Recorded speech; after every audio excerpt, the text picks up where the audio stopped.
एटार मोगा यहाँ गौनैया के गाड़ देले बन धरती में गाड़ देले गाड़ देले बन साहब तनी भाषा उरे भोखेला वाले के मेन बढ़ाई भैया आवरी हेलो तनी हमरा में बढ़ा दियो रे टाई ए भाई यही में बढ़ाई यही में हां पछिला बढ़ाई ना पाछाई बढ़ाई आगे ना बढ़ाई हाय ठीक बा हो बढ़ा दी अने होई में खोरी ना ठीक बा कौन बात नहीं के होई में वो ठीक बा हे में बढ़ा दे हे के परेशान के रवा साउंड के जोड़ बा देखी देखी तो 1 क्लास के और साउंड बा हां माने कहे का मतलब है लोग कि रवा गाँव नहीं मने धरती में गाड़ी देले बनी गौनैया के सब गाड़ देले बनी गाड़ देनी पूरा उल्टा ना समझला। अच्छा ये बताई कब बरस के बाद हमने के भेंट भइल बा 5-7 बरस यहाँ वोट करत नहीं था बुझाता ही दादा रे तो आई हो दादा हम ना जा हम तो इतना देर का मरो समझ लेनी करवा मरो नहीं लेकिन आज बुझा गेल करवा 7वां नंबर हो एटार मोग बड़े हजार बहु बताई हेंग गाना बजना होई तो गाना बजना सब सुत जाई बेंजी वाला कोई रउआ बधाई दुल्हा दुल्हन के देता नी कि रउआ समधिन जवान मांगे आइल बनी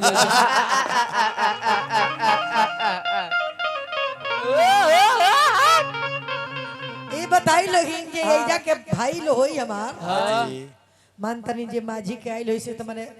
तनी हंसी मजाक चल जाई हां अजे ये हिजा के लोग होई घराती लोग हां जी ओका से कहल जाई कि हो हम समधिन जवान ले उ का करी तुरंत उ जवान समधिन दी की कुटाई करी दूगो टमाटर फेंका जाई हैं लागल एंटीबायोटिक खिया पहले एक बार कुहाई होई ओकर बाद में कोन बात होई अब ये 1.5 कुंटल के लाश गिर जाए अरे टमाटर से मरला पर सुननी है गाना नु हां कि नहीं कवनो सामान चाही कोनो सामान ना चाही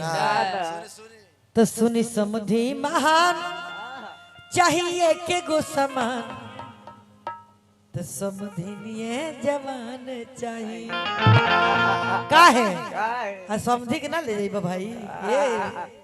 सामान समधी के ले जाई सामान लेम के हथियार लेम जी संधियों के छोटे लाल महतो रोज बारे ये बात ना। के ले चल समधी जगह ता समझी जाइए नु हां अकेले केंगा होई बिना माइनस प्लस के लाइट केंगा जा रही गोबर का इसके तो जरूरी हम का रवा का कहनी है महाराज रवा कितना बोला तनी जितना रवा बोला तनी उतना माल गोरू ना बोली उतना बहिला पाड़ा ना बोली अरे वह समय जितना खींचा तनी पहले उठी पाड़ी ना खींची उतना समय जानी तुम कुछ ही आज रहुआ पाले वागरे नाल जल बंद करो वाह वाह मार आओ साहब अब लाइन में आवेगो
इसका नहीं को सुन लेके ये 1 2 3 दबाएं